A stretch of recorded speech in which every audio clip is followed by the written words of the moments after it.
In this episode of the Camaro build, I want to replace all of this decayed and rotten rubber.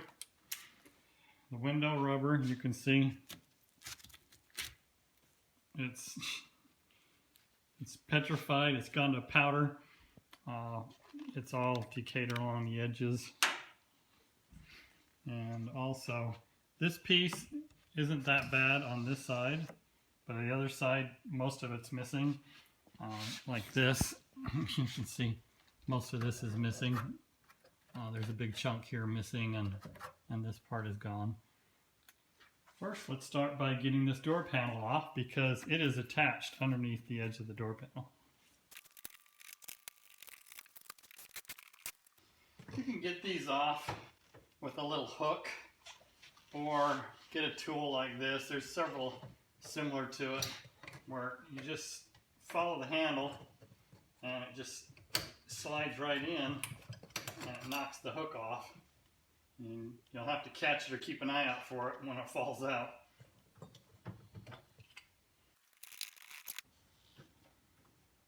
Now that it's all loose, there's some little clips along the edge.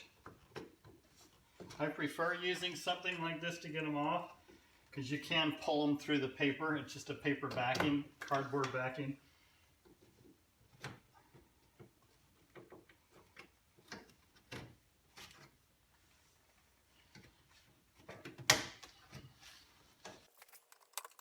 And now just lift it off. So these are the hooks that I was getting behind and popping up. They just push into the paper, and if your paper backing is starting to get weak, if you pry on these without getting around that hook, it can pull it out and mess up the back of the cardboard. This front area, there's two screws. This back area, there are little push pins. You want to save them because they don't come in the kit. Typically, you can save them. They don't break and they are reusable. Sometimes they break on you though. But that's the little push pin there.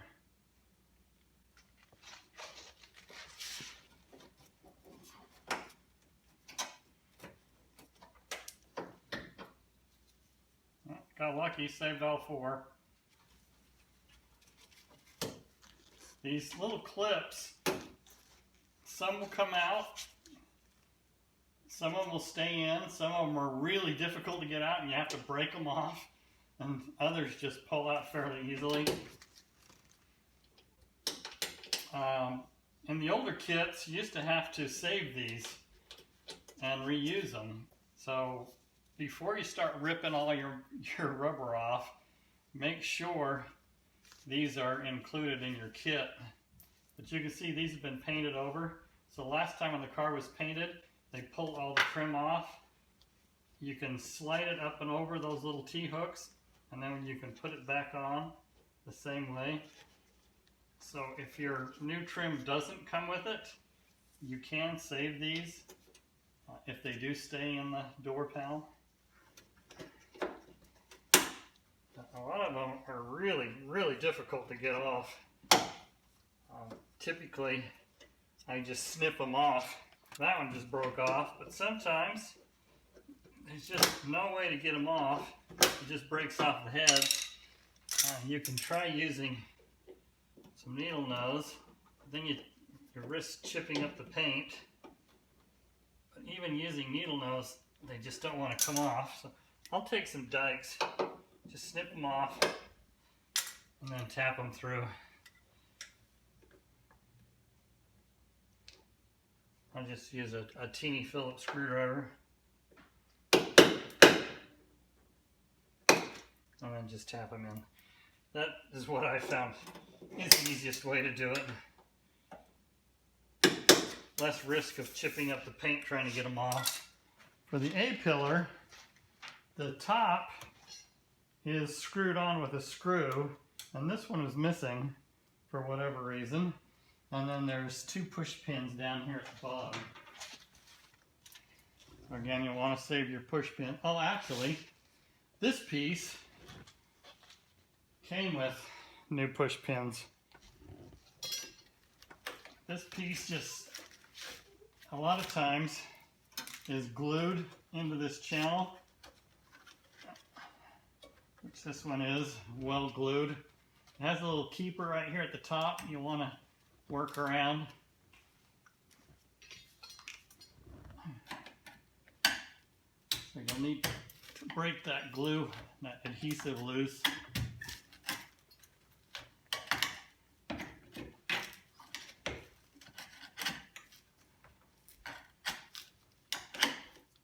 This area though, before I put the new one on, I do want to clean all this grunge up because you can see some of that around the edges of the new seal. And then I will put a bead of rubber glue. I have a 3M adhesive that I'll just put a bead along there, and that'll hold that in place as well as seal it up from any moisture. This piece is pretty simple. It's got 2 screws in it. Like that other screw wasn't in place, it was just there. So I want to keep those screws for the new piece. And this strip, there's a screw right here at the bottom. It's a dainty little thing, so don't lose it because it's almost impossible to replace. And then you just slide that out.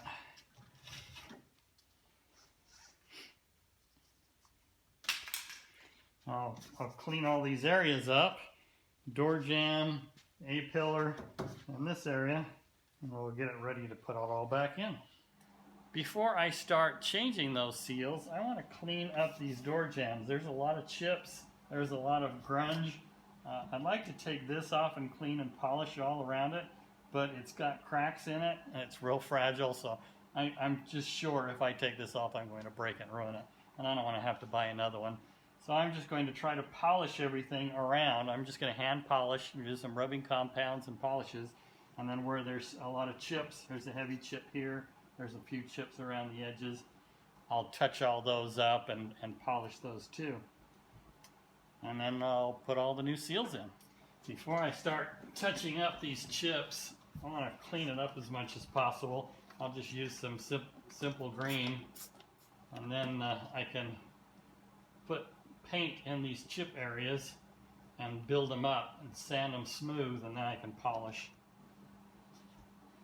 There's a lot of years of grime on this. I'm going to have to use rubbing compounds to get some of this grit off. It's almost like overspray. It's just really on there. I don't know if you can really see it in the image, but there's a real ragged worn mark right here from the rubber seal on the door is petrified and it's gotten really hard, so gets any dirt, fine grit on that rubber, and then it moves around every time you open and close the door, and it's just left a really sanded, gritty mark. I've got some pretty heavy rubbing compounds. This one is really good for really cutting through the grit, so I think that's what I'll use to cut through these nasty areas. And then I use a fine cut. It's kind of a medium cut when it comes to heavy and light. This is really good for doing a polish and then going back and hand buffing.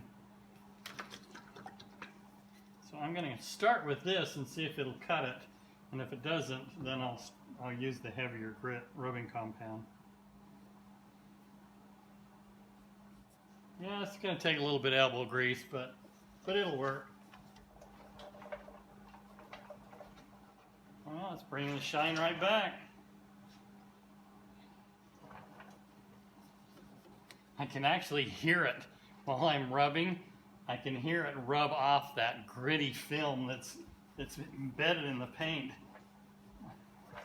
So I can tell when I'm done, it stops having that gritty noise and just has a smooth feel and no sound. It's even taken that line off from where the rubber seal has been rubbing.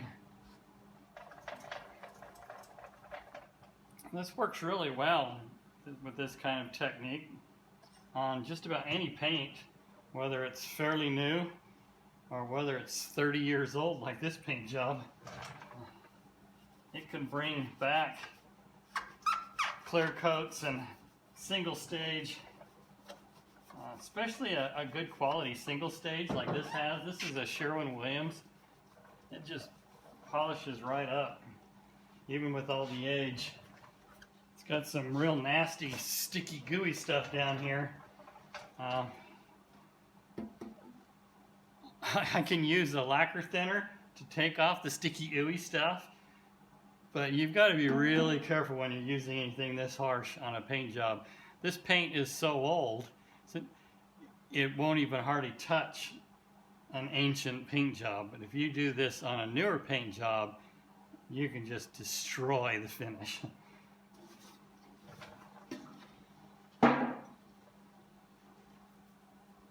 The true test is to look at your rag.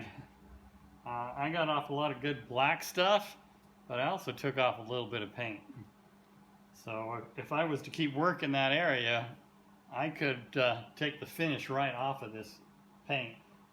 But since it is a single stage paint, I could buff it right back up again. But with a clear coat, you could easily go right through clear coat. You can really see what a difference it makes. That's where I've been polishing, and that's what it looked like before I started.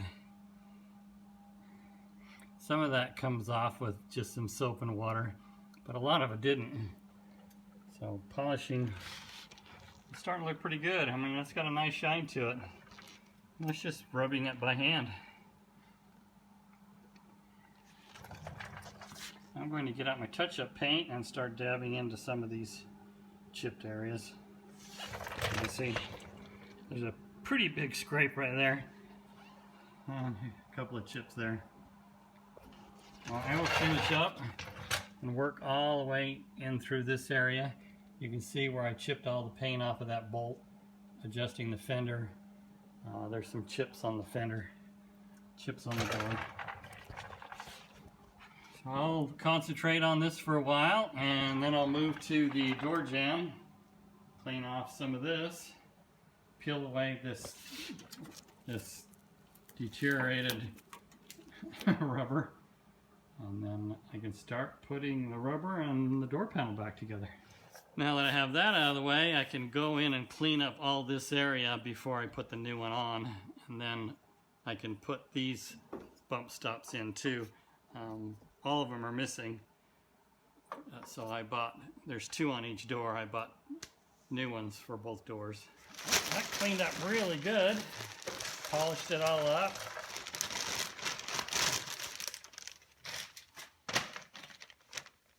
Very nice.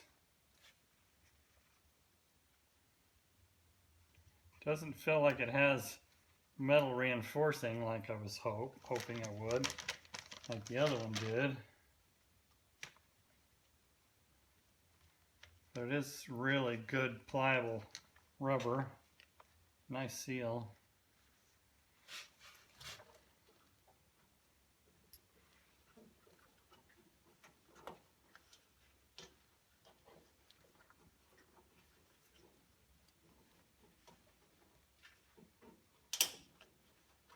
Very nice.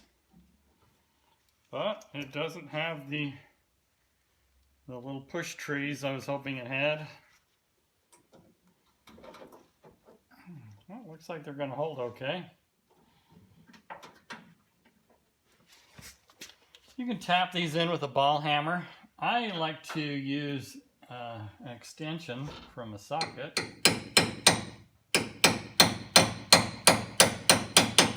I'll have a little more control.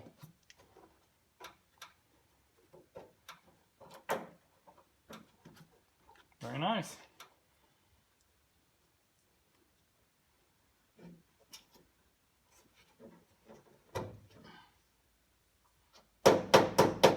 Luckily, these little white ones push in really easy. I've had some of them that are really difficult to get in, and you end up having to tap them in with a rubber mallet, or even using something like this against the back side of it, and it cuts. It'll leave a little tear, so it's pretty aggravating. Speaking of aggravating, these spacings are not correct. I jinxed myself. Now I'm finding that they won't push in after all. There it goes. But as you can see, that is horrible. And so the spacings they have on these are not accurate. There's nothing I can do to stretch that up. So I'm hoping I can glue this down. I do have some foam adhesive just for this kind of a purpose. So I'll have to put some adhesive in there. So that's disappointing, but I can work with it.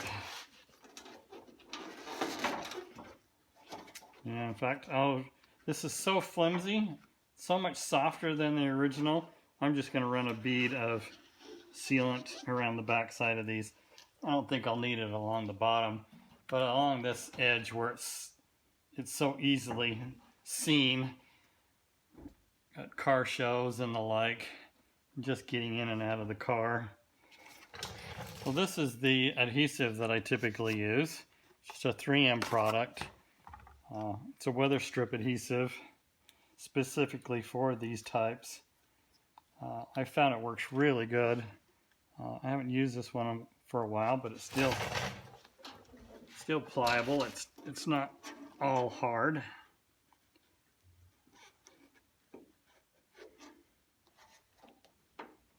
In fact, it's grabbing so well and drying so fast, I'm not even going to need to tape that down. The easiest way I have found to put this in is there's a channel on both sides, and this channel, which is the front edge, is really difficult to get in, and this back edge goes in fairly easy. So I'll put it in that edge first, get it snugged up in, and then tuck in the back. Before we do that, I will start by attaching here at the base with the push pins, and then I'll just work my way up to the top where I can pull it up and put in that top screw. And just to make it easier, I've put a bead on here and then ended up getting it all over my hands, and this stuff just does not come off of the rubber. So you will leave a mess for yourselves that will be there forever. So if I take and put a bead along here first, put a generous bead. So I'll start with the bottom push pin. There's 2 of them. And I'll walk this edge up along this outside. I'll put the top screw in so I don't get this adhesive all over.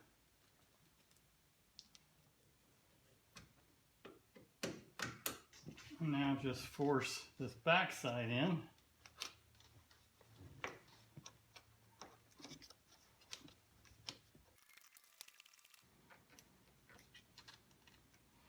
Just go along this front edge and make sure that's seated in well.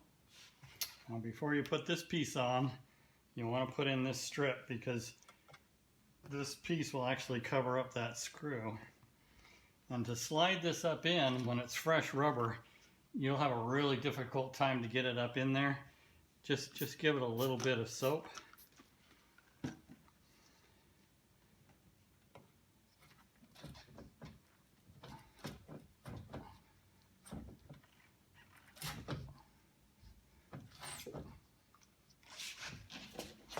And it looks like it's going in there fine. Nope, it has jumped the track. I want to make sure that it's staying inside the track.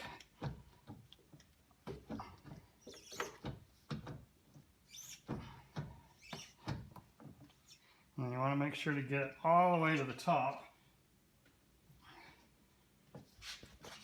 And then make sure both sides of the channel are in, that hasn't popped out. It does have a metal piece in there, but it can still jump out. And then you'll want to use your dainty, tiny little screw. Be really careful not to drop it inside that rear quarter panel.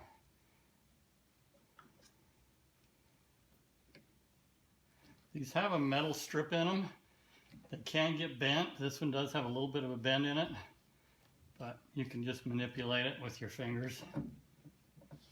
Make sure it's straight. Well, this piece has a hook on the bottom, and it hooks over that edge. So you just slide it and then force it down. And then you want to force this way back in the corner behind this window.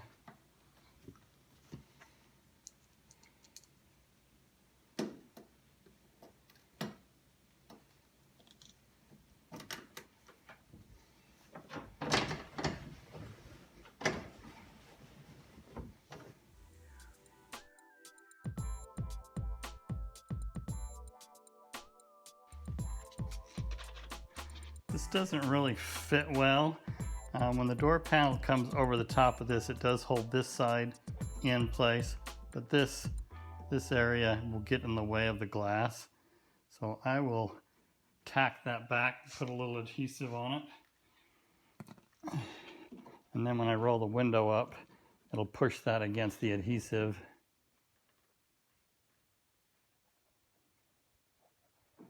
Hold that in place until adhesive cures. Stick this door panel back on and get this manipulated into place. I might have to just trim this back a little bit right here to get it to stay where it belongs, but just kind of play along and see how it goes with the door panel.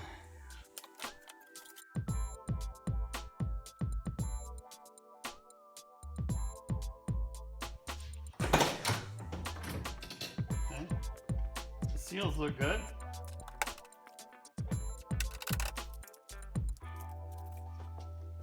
Now when it comes to these bump stops,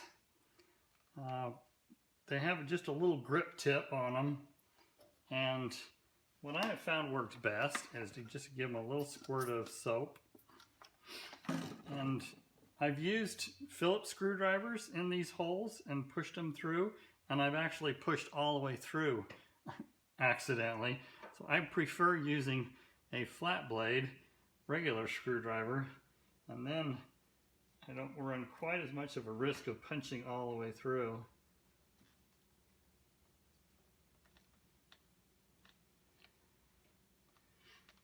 There we go.